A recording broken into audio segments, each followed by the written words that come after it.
Hey everyone, today we're going to be taking a closer look at these Merrell Moab 2 hiking shoes so you know what to expect if you're looking to pick these up for yourself. Now these ones happen to be the beluga color, but they are available in several different color varieties. So let's dive right into it.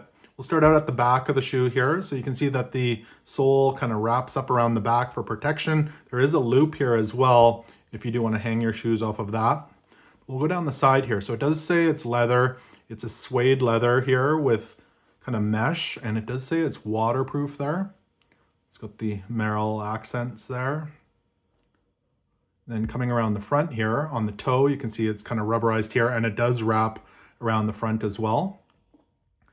The laces are a tubular style, and they're kind of traditional there. Got the tongue, quite a thick tongue on there. There is some leather there as well. And then this side, the same look as the other side with the kind of swooshes going across there.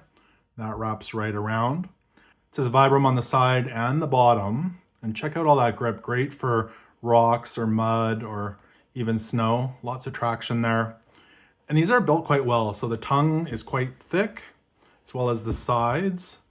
It's got the little Merrell logo in there. When I put these on, I've got a little bit wider of a size 11 foot, and they're not tight, but they are snug. I think how they should be for hiking. So they do fit as intended for size 11. Well-built shoe, and I'm excited to use these for my hiking and trekking around on a daily basis. And again, these are the Merrell Moab 2 hiking shoes in the beluga color.